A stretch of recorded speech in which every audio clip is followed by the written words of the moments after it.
L'atmosphère à l'intérieur de l'église Saint-Michel était lourde de chagrin, un poids suffocant pesait sur la congrégation en deuil. Le tintement solennel des cloches résonnait à travers les murs de pierre, chaque coup rappelant avec effroi la perte qu'ils s'étaient rassemblés pour pleurer. Leurs doux pleurs se mêlaient au son plaintif, créant une symphonie de chagrin qui emplissait l'espace sacré. Au cœur de tout cela se tenait Clara, immobile à côté du cercueil de son mari, les bras serrés autour de leur fille. La petite Lucie, âgée d'accent grave peine 2 ans, se tordait dans les bras de sa mère, son petit visage strié de larmes. Ses cris étaient devenus rauques, ses sanglots brutés incessants. Clara se pencha pour tenter de la calmer, lui murmurant de douces paroles rassurantes, mais Lucie se débattit encore plus. Ses grands yeux emplis de larmes restaient fixés sur le cercueil en bois qui contenait la silhouette immobile de son père. « Papa, papa » gémit-elle, ses doigts tremblants tendus vers le cercueil comme si elle s'attendait à ce qu'il se réveille. La gorge de Clara se serra. Elle serra le tissu de son voile de deuil noir, s'efforçant de rester forte. Mais la douleur était insupportable. La veille encore, Samuel l'avait embrassée pour lui dire au revoir, les yeux pleins de chaleur et de vie. À présent, il n'était plus qu'un corps froid dans une boîte. La réalité de sa mort soudaine était impossible à accepter. Autour d'elle, les villageois se rassemblaient pour discuter à voix basse, leurs murmures étant empreints d'un mélange de tristesse et de malaise. Personne ne comprenait comment un homme fort et en bonne santé comme Samuel avait pu être emporté si soudainement. Certains parlaient d'un accident tragique, d'autres de la main cruelle du destin, tandis que quelques-uns laissaient entendre quelque chose de plus sombre, des murmures de punition, d'une dette payée par la mort. Une femme âgée, Madame Rose, s'avança dans la foule. Son visage buriné était marqué par la sympathie, ses yeux étaient assombris par quelque chose que Clara n'arrivait pas à définir. Elle tendit la main et posa doucement une main sur l'épaule de Clara. « Ma chérie » murmura-t-elle d'une voix à peine plus forte qu'un murmure. « Je sais que ton cœur souffre, mais dis-moi, Lucie, est-ce qu'elle va bien ?» Clara baissa les yeux. Le petit corps de Lucie tremblait dans ses bras, mais ses sanglots avaient cessé. Au lieu de cela, elle fixait quelque chose au-delà du cercueil, son expression figée par la terreur. Sa petite main se leva une fois de plus, pointant vers un coin sombre de l'église. Puis, soudain, un cri à glacer le sang s'échappa de sa gorge. « Papa ! Papa est coincé. Il appelle à l'aide. » La température dans l'église sembla baisser. Un frisson de malaise se répandit dans la foule. Des murmures s'élevèrent dans l'air, certains frénétiques, d'autres craintifs. Quelques villageois firent le signe de croix, leur regard se dirigeant vers le coin ombragé où le regard de Lucie restait fixé. Madame Rose halta et fit un pas en arrière, la main sur la bouche. « Mon Dieu » murmura-t-elle, la voix empreinte de terreur. « L'enfant peut voir. » Un frisson parcourut l'échine de Clara. Elle se tourna brusquement vers Lucie, le cœur battant à tout rompre. « Lucie, qu'est-ce que tu dis » demanda-t-elle, même si elle n'était pas sûre de vouloir la réponse. Lucie agrippa la robe de sa mère, ses yeux remplis de larmes suppliants. « Papa est là. Il appelle à l'aide, maman. Il est coincé. » Une violente rafale de vent balaya l'église, faisant trembler les vitraux et vaciller les cierges de l'autel. La tension dans la salle s'épaissit comme un nuage d'orage, lourd et menaçant. Puis, les portes de l'église grincèrent et s'ouvrirent. Toutes les têtes se tournèrent lorsqu'une grande silhouette entra. Henri. Le cousin de Samuel était vêtu d'un costume noir impeccable, ses yeux sombres scrutaient la pièce avant de se poser sur Clara. Il s'approcha d'un pas lent et réfléchi, lui adressant un sourire qui lui semblait déplacé ou trop lisse, trop expérimenté. « Clara » dit-il d'une voix grave et d'un ton faussement apaisant. « Tu dois être épuisée. Nous pleurons tous la perte de Samuel. » Clara hocha à peine la tête, resserrant son étreinte sur Lucie. Elle n'avait aucune énergie pour les plaisanteries, surtout pas de la part d'Henri. Son regard se tourna vers l'enfant, qui s'accrochait toujours à sa mère, ses grands yeux ne quittant jamais le coin ombragé. La mâchoire d'Henri se serra presque imperceptiblement avant qu'il ne parle à nouveau. « La petite est trop jeune pour comprendre » dit-il avec un air de légèreté forcée. « Il vaut mieux ne pas la laisser dire des choses pareilles. Cela pourrait effrayer les gens. » Clara fronça les sourcils. Quelque chose dans ses paroles lui fit ressentir un malaise. « Elle pleure simplement la mort de son père » dit-elle d'un ton calme. Henri hocha la tête, mais son expression changea rapidement. « Clara, je déteste aborder ce sujet maintenant, mais il y a un autre sujet dont nous devons discuter. Samuel a laissé derrière lui des problèmes financiers considérables. Il serait sage d'envisager de vendre votre maison pour régler ses dettes. Le souffle de Clara resta bloqué dans sa gorge. Vendre la maison, répéta-t-elle, incrédule. De quoi parles-tu? Henri soupira comme accablé par l'inquiétude. Samuel était un homme bon, mais ses affaires n'étaient pas en ordre. Je veux seulement ce qu'il y a de mieux pour toi et Lucie. Une terreur profonde et instinctive envahit la poitrine de Clara. Quelque chose chez Henri l'avait toujours perturbé, et maintenant, avant même que le corps de Samuel n'ait été enterré, il parlait de dette et de la vente de sa maison. Lucie serra soudainement plus fort la main de sa mère, son petit corps tremblant à nouveau. « Papa est piégé, dit-elle à nouveau, sa voix calme mais ferme. Le corps entier d'Henri se raidit. Sa tête se tourna brusquement vers le cercueil, son visage indéchiffrable. Autour d'eux, les villageois se déplaçaient mal à l'aise, regardant tour à tour Clara, Lucie et le cercueil. Les enfants ont une imagination débordante, dit Henri avec un petit rire gêné, mais Clara remarqua la façon dont ses poings se serraient à ses côtés. Quelque chose n'allait vraiment pas. La faible lumière à l'intérieur de l'église vacillait tandis que le vent hurlait à travers les fenêtres. Les murmures des villageois devinrent frénétiques, puis, dans un sifflement soudain, l'une des bougies de l'autel s'éteignit. Madame Rose fit le signe de croix. « Il y a des choses qui dépassent notre entendement, murmura-t-elle. Parfois, les innocents voient ce que nous ne voyons pas. » Le cœur de Clara battait fort alors qu'elle se tournait à nouveau vers sa fille. « Lucie, qu'est-ce que tu veux dire? Papa est piégé ?» Les lèvres de Lucie tremblèrent. « Il a peur, maman. Il m'appelle. » Le sang de Clara s'est transformé en glace. Elle regarda vers le cercueil. Il était en chêne massif, le couvercle hermétiquement fermé. Et pourtant, une sensation de terreur insupportable lui serrait la poitrine. La voix de Madame Rose était à peine audible lorsqu'elle reprit la parole. Il y a de nombreuses années, un homme a été enterré vivant. Sa famille a rêvé de lui en train d'appeler à l'aide. Elle secoua la tête, le visage pâle. La gorge de Clara se serra. Ses doigts s'enfoncèrent dans le tissu de sa robe. Dehors, le vent hurlait plus fort. Les murs de l'église semblaient se refermer. Margaret, l'une des villageoises, s'approcha d'elle. Sa voix était ferme mais chuchotée. « Clara, si tu as le moindre doute, ne les laisse pas enterrer Samuel tout de suite. » Un silence assourdissant s'installa dans l'église. Le pouls de Clara rugissait dans ses oreilles. Elle n'avait aucune réponse, aucune certitude. Mais une chose était indéniable, quelque chose n'allait vraiment pas. L'église Saint-Michel était plongée dans une obscurité pesante, son atmosphère lugubre étant renforcée par des funérailles inhabituellement longues. Les personnes en deuil, jusqu'alors silencieuses, commençaient à murmurer, leur voix devenant de plus en plus tendue, teintée d'anxiété. Les villageois échangèrent des regards inquiets, s'éloignant instinctivement du cercueil, comme si une terreur inexprimée s'était emparée d'eux. Clara se tenait immobile, son esprit était un tourbillon chaotique de pensées contradictoires, tandis que sa jeune fille, Lucie, se tenait à ses côtés, ses yeux innocents écarquillés de peur. Le poids froid de la situation pesait sur la poitrine de Clara, et les mots de Margaret résonnaient sans relâche dans son esprit, chacun plus profondément que le précédent. « Clara, si tu as le moindre doute, ne les laisse pas encore enterrer Samuel. » Clara aurait voulu écarter cette crainte, la considérant comme une peur infondée d'un enfant en deuil, mais sous la surface, un malaise lancinant lui tordait les entrailles. Quelque chose n'allait pas. Henri était parti, mais la façon dont il avait réagi lorsque Lucie avait parlé du fait que son père était pris au piège avait profondément perturbé Clara. Sans prévenir, Madame Rose s'approcha, sa présence soudaine et autoritaire. Elle tira doucement sur la manche de Clara, sa voix douce mais chargée d'une gravité troublante. « Ma chère, tu devrais peut-être faire confiance à ton instinct, lui dit-elle d'un ton sérieux, comme si elle comprenait une vérité que Clara ne pouvait pas encore voir. Le regard de Clara se posa sur Lucie, dont les petites mains agrippaient sa robe, tremblante de peur.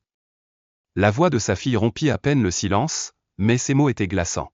« Maman, papa a peur. » Un frisson glacial parcourut la colonne vertébrale de Clara. Les mots semblaient impossibles, mais il hantait ses pensées. Non. Samuel était mort. Il devait l'être. Et pourtant, une partie de Clara ne pouvait se défaire du sentiment que quelque chose de profondément anormal, persistait dans l'air. Puis la voix se fit entendre, une interruption soudaine venue de l'extérieur de l'église, interrompant les pensées tourbillonnantes de Clara. Clara. Elle se retourna, le pouls battant, pour voir Matthew, l'ami proche de Samuel, debout à l'entrée.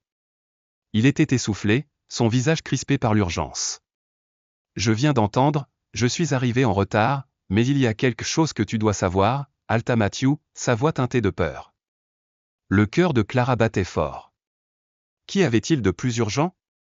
Qu'y avait-il de plus pressant que la terreur suffocante qui envahissait déjà la pièce? Matthew se précipita vers elle, baissant la voix comme s'il avait peur d'être entendu.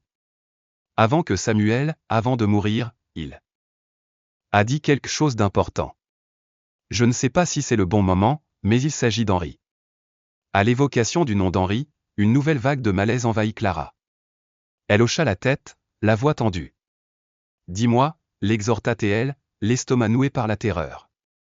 Matthew scruta la pièce, comme pour s'assurer que personne n'écoutait, avant de se pencher plus près. Ses paroles étaient délibérées, chargées de sens. Quelques jours avant sa mort, Samuel m'a dit qu'Henri avait fait pression sur lui pour qu'il vende la maison. Samuel a refusé. Et puis, le lendemain, il a eu son accident. Clara sentit un frisson soudain lui parcourir les veines. Les pièces du puzzle commencèrent à bouger, s'alignant d'une manière qui lui fit ressentir la terreur. Elle se souvint de l'insistance d'Henri plus tôt, de la façon dont il l'avait poussé à vendre la maison, de la façon dont son calme vacillait lorsque Lucie évoquait le sort de Samuel. Serait-ce possible? Cela n'aurait-il pas pu être un accident? Matthew continua, sa voix à peine plus haute qu'un murmure. Je n'ai pas de preuves, Clara, mais Samuel n'a jamais fait confiance à Henri. Il m'a dit que si quelque chose lui arrivait, je ne devrais faire confiance à personne. Clara avait le souffle coupé. Le monde semblait basculer sous ses pieds. Était-ce possible? Non, ce n'était pas possible.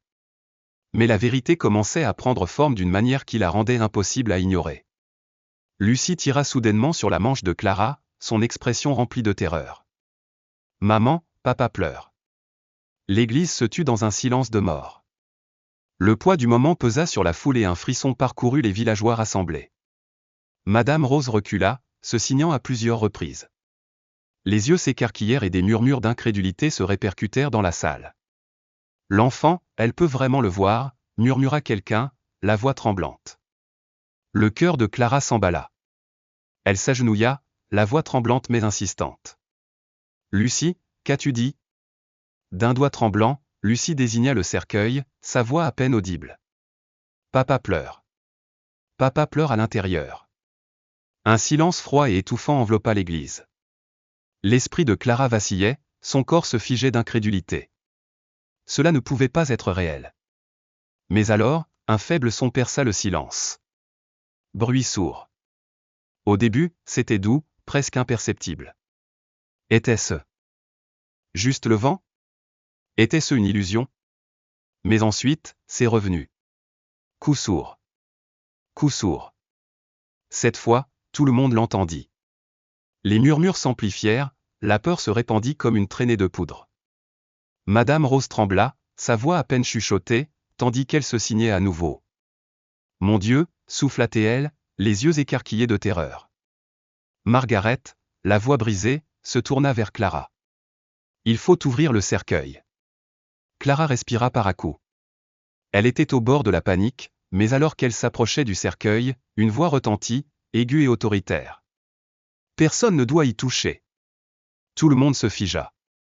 Tous les regards se tournèrent vers l'entrée, où se tenait Henri, le visage déformé par la colère, la posture rigide et autoritaire. Ne laissez pas la superstition prendre le dessus, cria-t-il d'une voix pleine de véhémence. C'est absurde. Mais la peur dans l'air était palpable, et Clara pouvait sentir que quelque chose de plus profond, de plus sombre, se déroulait devant elle. Coup sourd. Coup sourd. Un autre bruit, plus fort cette fois. Le visage de Clara se vida de ses couleurs. Son corps trembla. Tandis que le bruit des coups résonnait dans le silence. Les poings d'Henri se serrèrent, sa voix était un grognement bas et dangereux. Personne n'ouvre ce cercueil. Mais son insistance frénétique ne fit qu'accroître les soupçons de Clara. Pourquoi voulait-il à tout prix l'empêcher? De quoi avait-il peur? L'église entière était pétrifiée de terreur. Les bougies vacillantes projetaient de longues ombres sur les murs, comme si elles aussi avaient peur de ce qui pourrait être révélé. Le cœur de Clara s'emballa, ses pensées devinrent incontrôlables. Elle fixa le cercueil, l'endroit même où, comme Lucie l'avait dit, Samuel pleurait. La voix d'Henri s'éleva de fureur, mais Clara n'arrivait pas à se concentrer sur ses paroles. Tout ce qu'elle pouvait entendre était le bruit sourd et incessant, le son qui semblait confirmer sa pire crainte. « Personne n'ouvre le cercueil », cria encore Henri. Mais les villageois n'étaient pas convaincus. « La contraction du bois provoque des bruits de cognement », murmura Madame Rose, la voix tremblante d'incrédulité. James, un homme âgé et ami de longue date du père de Samuel, se tenait droit, sa voix inébranlable. « Henri, si tu n'as rien à cacher. Pourquoi ne pas nous laisser ouvrir le cercueil ? Je n'ai peur de rien. » cria presque Henri, la voix brisée. Mais Clara voyait la vérité dans la crispation de ses poings, dans la tension de ses épaules. Matthew s'avança, ses yeux tranchants comme des couteaux. « Alors ouvrons-le. » Bruit sourd. On frappa à nouveau. Plusieurs femmes altèrent, se serrant les unes contre les autres, terrorisées. L'enterrement s'était transformé en cauchemar éveillé. Lucie s'accrochait aux côtés de Clara, les yeux écarquillés de terreur. « Maman, papa t'appelle. » Les genoux de Clara faillirent céder sous elle. Tout son être tremblait avec une force qu'elle ne pouvait contrôler. Mais à cet instant, sa détermination se cristallisa. Elle se tourna vers Henri, la voix éraillée par l'émotion. « Que caches-tu, Henri » demanda-t-elle. Les yeux d'Henri s'écarquillèrent d'incrédulité, sa voix tremblant de rage. « Es-tu folle, Clara ? Tu vas ouvrir un cercueil à partir des bêtises d'un enfant ? Et les coups » répliqua Clara, la voix teintée de désespoir. « Le vent. Je te l'ai dit, c'est juste le vent. » Rugit Henri. Mais Clara le savait. La vérité s'échappait. Des fissures des murs et il n'y avait aucun moyen d'y échapper. « Alors ouvrons-le et prouvons que tu as raison, » déclara Matthew, s'avançant avec un sentiment d'autorité tranquille. Un silence oppressant s'abattit sur la pièce. L'église entière retenait son souffle, prise dans un silence inquiet. La gorge d'Henri se serra et il avala avec difficulté, les yeux fixés sur le cercueil comme s'il s'agissait d'une bête tapie dans l'ombre. « Non, » cria-t-il d'une voix tremblante et aiguë, « personne ne doit y toucher. » Son accès de frénésie ne semblait qu'accroître les soupçons qui l'entouraient. James, sa voix basse mais puissante malgré son âge, coupait la tension comme une lame. « Henri, si tu continues à résister. Tu ne fais que te rendre encore plus suspect, » l'interrompit quelqu'un, ses mots mordants et tranchants. Henri lui lança un regard venimeux, les lèvres pressées l'une contre l'autre en une ligne serrée et contrôlée, bien que son front brillait d'un voile de sueur. Soudain, un cri perçant brisa le lourd silence. « Papa! Papa! Je suis là » résonna la voix de Lucie, pleine de peur et de confusion. Son cri de désespoir résonna dans toute l'église, se répercutant sur les murs de pierre. Clara sentit le sol trembler sous ses pieds, comme si les fondations mêmes de l'église tremblaient de terreur. Coup sourd. Coup sourd. Les coups se firent plus forts, indubitables et trop violents pour être interprétés comme un simple produit de l'imagination. La panique s'empara de la foule comme une traînée de poudre. Certains villageois se précipitèrent vers les portes, poussés par une peur primitive, tandis que d'autres restèrent cloués sur place, les yeux écarquillés d'incrédulité horrifiée. Margaret, serrant son châle, murmura d'une voix tremblante, « Si quelque chose ne va pas, nous devons vérifier maintenant. » Madame Rose, palme et posée, prit une profonde inspiration avant de parler d'une voix mesurée. « Appelez le prêtre. S'il y a une âme piégée, il pourra peut-être vous aider. » La simple mention du prêtre fit perdre toute couleur au visage d'Henri, ses yeux s'écarquillèrent de terreur. « Non. Personne n'appelle personne, » aboya-t-il, ses mots pleins de panique et de défi. Mais Clara, lassée de ses mensonges et de ses tromperies, se tourna brusquement vers Matthew. Sa voix, bien que ferme, avait un ton tranchant qui ne souffrait aucune contradiction. « Va chercher le père Manuel. Maintenant. » Henri se précipita en avant, tendant la main dans une tentative désespérée d'arrêter Matthew, mais James fut plus rapide. Il attrapa Henri par l'épaule, sa poigne de fer. « Tu n'as plus le droit d'intervenir, Henri », la voix de James était plus froide que le froid de la pièce. Clac. Henri libéra brusquement son bras, mais son visage trahissait la vérité, la peur, pure et démasquée. À l'extérieur, le son grave des cloches de l'église résonnait lugubrement dans l'air épais et tendu, leur lourd carillon résonnant avec un sentiment de finalité. Matthew se précipita vers la porte, se précipitant pour aller chercher le prêtre, tandis que Clara se tenait figée devant le cercueil de son mari, le cœur battant dans sa poitrine. La voix de Lucie, maintenant étouffée par les sanglots, tremblait tandis qu'elle murmurait « Papa attend que maman lui ouvre la porte ». Un frisson parcourut le dos de Clara. Les paroles de sa fille étaient-elles le reflet triste de l'imagination d'une enfant ou quelque chose de beaucoup plus troublant? Mais alors, qu'en est-il des coups frappés? Le comportement d'Henri, son refus flagrant de laisser quiconque s'approcher du cercueil, ne laissait aucun doute à Clara, il cachait quelque chose. Elle scruta la pièce du regard, son regard croisant celui des villageois. Leur visage était empreint de terreur. Ils comprenaient. Ce n'était pas un enterrement ordinaire. Madame Rose serra les mains, ses lèvres remuant une prière désespérée. Margaret, les mains fermement agrippées à son manteau, murmura avec une anxiété palpable, « Si Samuel n'est pas mort, alors peut-être avons-nous encore le temps de le sauver. » Mais Clara ne pouvait s'empêcher de se demander, et s'il était déjà trop tard? Cette pensée la transperça comme un poignard et elle frissonna. Elle ne pouvait plus attendre. Que le prêtre soit arrivé ou non, qu'Henri ait essayé de les arrêter ou non, Clara était déterminée à découvrir la vérité. Les cloches de l'église continuaient leur triste carillon, vibrant dans l'air même, lourdes du poids de quelque chose de bien plus sinistre que le chagrin. Personne ne pleurait plus Samuel. Ils étaient tous consumés par la peur. Coups sourds. Coups sourds. Les coups provenant du cercueil persistaient, de plus en plus forts et frénétiques. Clara sentit son corps se figer tandis que le son résonnait dans sa poitrine. Samuel était-il encore en vie? Ce n'est pas possible. Mais que se passerait-il s'il l'était? Une sueur froide coulait dans son dos, sa main tremblait alors qu'elle serrait fermement la petite main fragile de Lucie. La petite fille, le visage strié de larmes, sanglotait, « Maman, papa appelle à l'aide. » Madame Rose murmura une autre prière urgente, tandis que les villageois, paralysés par la peur, restaient suffisamment loin du cercueil pour éviter de trop s'approcher, mais leur regard ne s'égarait jamais. Matthew était allé chercher le prêtre, mais Clara savait que le temps lui filait entre les doigts. Elle ne pouvait plus attendre. « Il faut ouvrir le cercueil, tout de suite », déclara-t-elle d'une voix forte, ferme et résolue. Ces paroles frappèrent la pièce avec la force d'un coup de tonnerre. « Non », hurla Henri, la voix éraillée par la panique, tandis qu'il fonçait en avant, les yeux écarquillés de désespoir. « Es-tu folle, Clara? C'est de la folie. Qui ouvre un cercueil au milieu d'un enterrement? » Clara se tourna vers lui, son regard inébranlable, la fureur dans ses yeux contrastant fortement avec la terreur qui l'étreignait. « Alors explique-moi, Henri, » demanda-t-elle. « Quels sont ces bruits? » Henri serra les poings, sa voix brisée par la panique. « Le vent. C'est juste le vent. Je te l'ai dit, ce n'est rien. »« Tu penses que je suis assez stupide pour croire ça ?» cria Clara, sa voix bouillonnant de rage et d'incrédulité.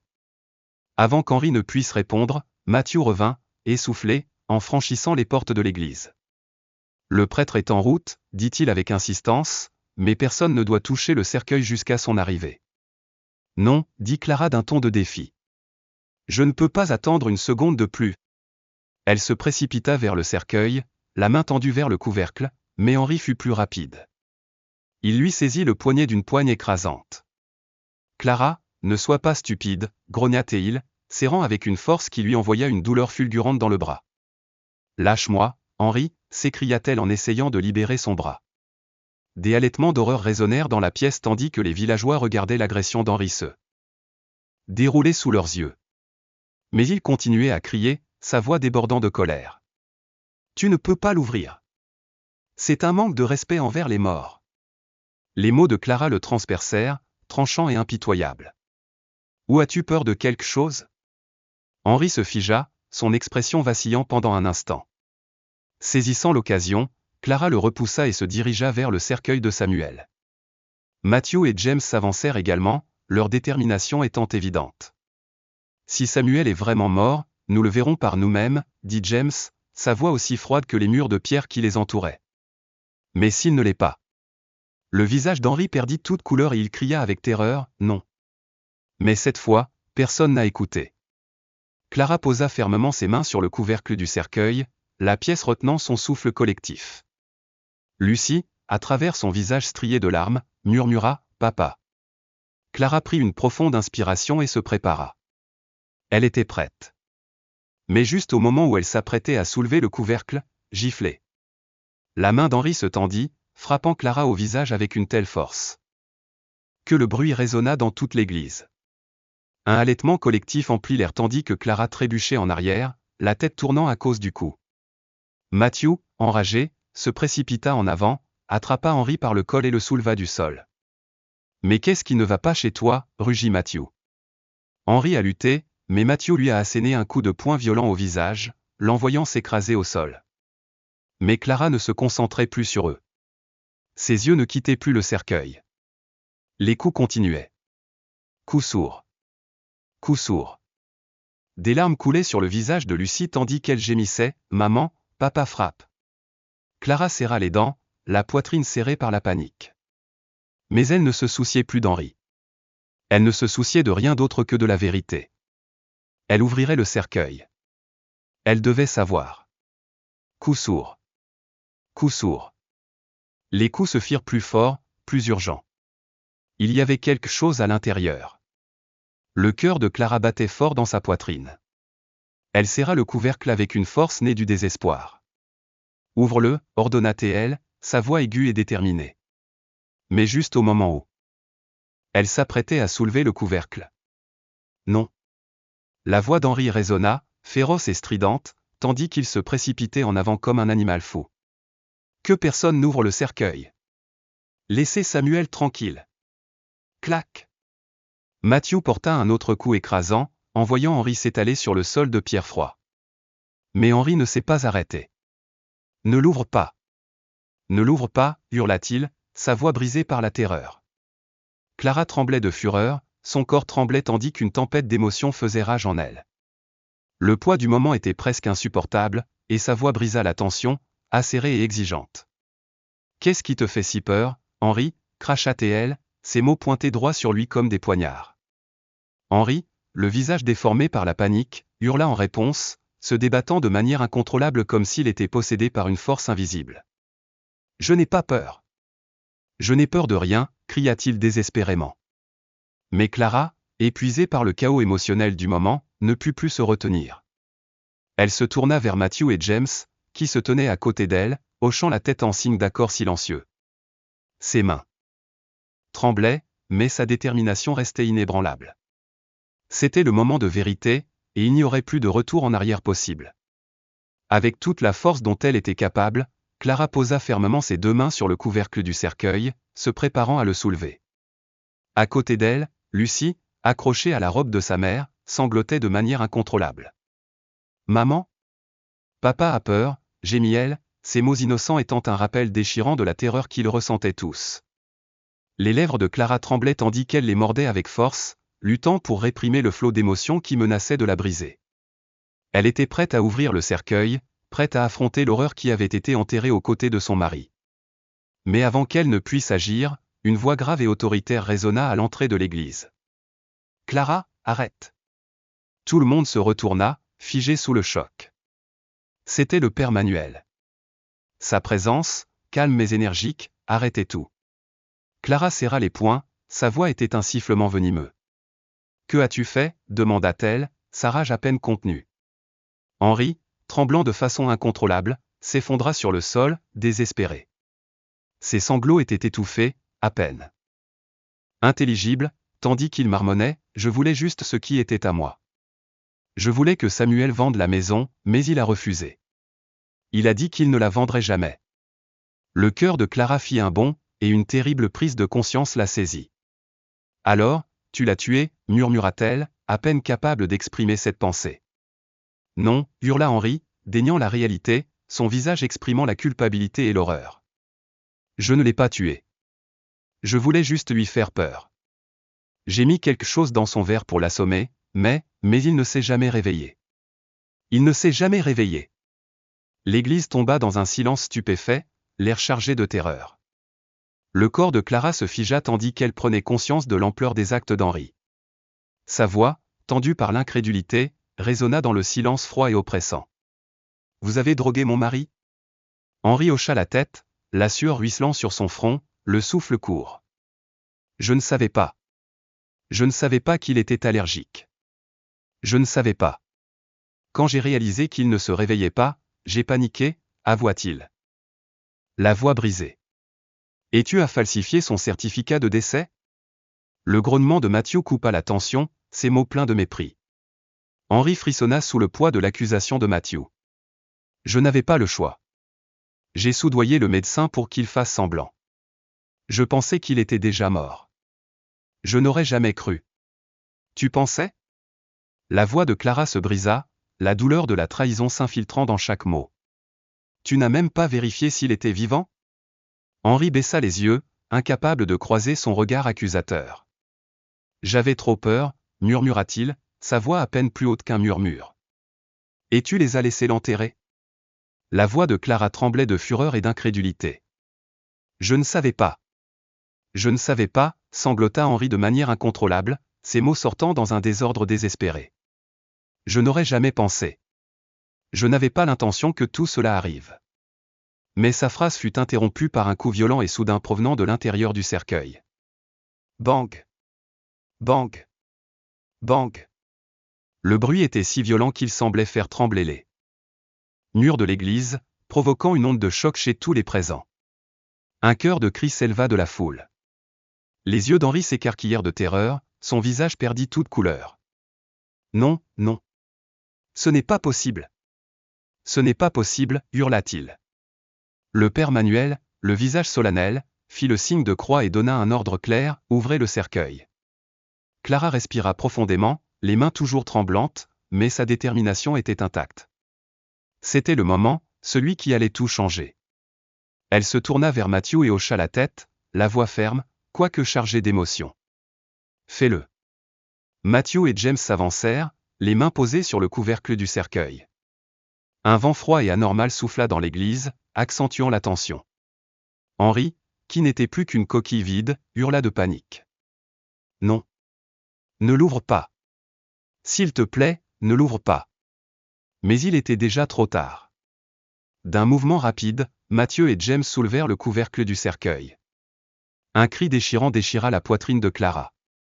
Samuel, hurla-t-elle, sa voix emplie d'incrédulité et de soulagement.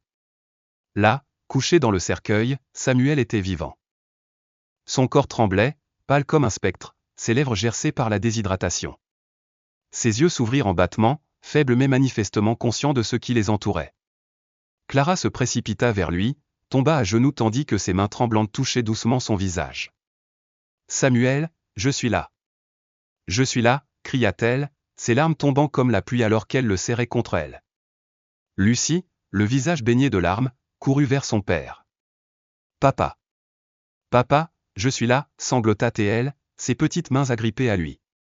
Le souffle de Samuel était faible, mais il respirait. Le cœur de Clara battait fort dans sa poitrine lorsqu'elle réalisa que son mari avait bel et bien été enterré vivant. Les villageois reculèrent d'horreur, certains pleurant d'incrédulité, d'autres tenant leur bouche sous le choc.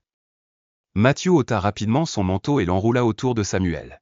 « Il faut qu'on l'aide, tout de suite, aboya-t-il, avec une pointe d'urgence dans la voix. Le père Manuel s'agenouilla à côté de Samuel, lui tenant la main avec les deux siennes. Sa voix, bien que calme, exprimait une urgence évidente. « Quelqu'un, apportez de l'eau. Maintenant !» Margaret se précipita vers l'arrière de l'église, cherchant frénétiquement un signe d'aide. Clara sanglotait sans pouvoir se contrôler, ses mains tenant celles de Samuel. « Ne me quitte pas, Samuel. Ne pars pas, criait-elle. Lucie renifla et caressa le visage de son père. « Papa, réveille-toi. S'il te plaît, réveille-toi, supplia-t-elle. Les lèvres de Samuel s'ouvrirent, sa voix n'était plus qu'un murmure. Mais il y avait quelque chose de plus terrifiant que la faiblesse physique dans ses yeux. Puis, soudain, un cri perçant résonna dans le chaos. Non. Non. C'est un démon. Tout le monde s'est retourné avec horreur. Henri, le visage déformé par la panique, rampait sur le sol, le corps ravagé par la terreur. Non. Samuel est mort. Il doit être mort, hurla-t-il, sa voix se brisant sous le poids de sa culpabilité. La fureur de Matthew explosa instantanément. Il se jeta sur Henry et lui assena un coup de poing brutal qui l'envoya s'étaler au sol. « Tais-toi, rugit Matthew, la voix pleine de rage. Henry gémit mais continua à crier, sa voix devenant instable. « Non. Non. Samuel ne peut pas être en vie. Il ne peut pas. » Clara, maintenant debout, les yeux brûlants d'une intensité alimentée à la fois par le chagrin et la fureur, regarda Henry. « Pourquoi as-tu si peur, Henry ?» demanda-t-elle, ses mots aussi tranchants que des couteaux. Henry, tremblant comme une feuille, recula, incapable de soutenir son regard. « Je ne voulais pas. » bégaya-t-il, la voix brisée et frénétique. James, furieux, s'écria, « Vous l'avez enterré vivant. Vous l'avez tué. » La foule, jadis paralysée par l'horreur, murmurait maintenant avec une juste colère. La peur des villageois s'était transformée en indignation, certains regardant Henry avec une haine pure, tandis que d'autres murmuraient des prières de condamnation. Madame Rose serrait son rosaire, des larmes ruisselaient sur son visage buriné. « C'est le diable. »« Vraiment, le diable » murmura-t-elle d'une voix tremblante. Margaret siffla depuis l'arrière, « Appelez la police. Cet homme ne peut pas échapper à la justice. » Sa voix était pleine de venin. Le père Manuel fit un signe de tête solennel à Matthew, l'air résolu. « Nous devons faire sortir Samuel. Il a besoin d'aide. » Matthew et plusieurs hommes du village soulevèrent soigneusement Samuel du cercueil, tandis que Clara, les larmes coulant toujours sur son visage, serrait fermement la main de Samuel. « Samuel, attends. Tu dois vivre. Tu ne peux pas me quitter, supplia-t-elle, d'une voix désespérée. Lucie, bien que baignée de larmes, s'accrochait au bras de son père. « Papa, est-ce qu'on peut rentrer à la maison maintenant ? » « S'il te plaît, demanda-t-elle doucement, sa voix emplie de désir. Samuel, le souffle toujours difficile, réussit à ouvrir les yeux, faible mais plein d'amour, tandis qu'il regardait Clara. « Oui. Rentrons à la maison, » murmura-t-il d'une voix rauque, sa voix à peine audible mais pleine de vie. Le son des sirènes retentissait au loin, et l'arrivée de la police et de l'ambulance signalait que justice serait enfin rendue. Le shérif Anderson sortit de la voiture de patrouille, ses yeux perçants scrutant la scène. « Mais qu'est-ce qui se passe ici » demanda-t-il. Matthew s'est précipité en avant, la voix pleine de colère. Henry a essayé de tuer Samuel.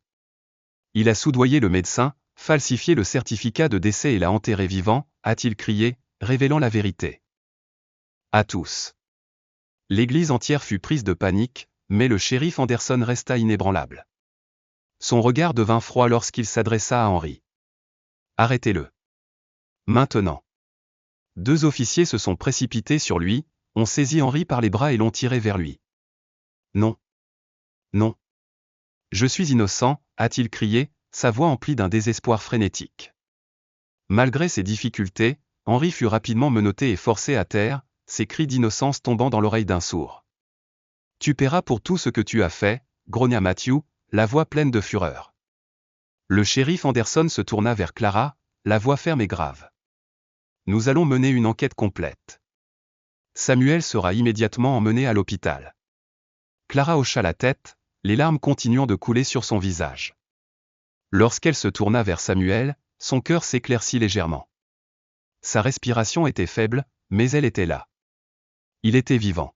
« Tu vas vivre, Samuel. Tu vas vivre, » murmura Clara, l'espoir commençant à revenir. Lucie, les larmes aux yeux, serra la main de son père. « Papa, est-ce qu'on peut rentrer à la maison maintenant » demanda-t-elle à nouveau, d'une voix un peu plus ferme.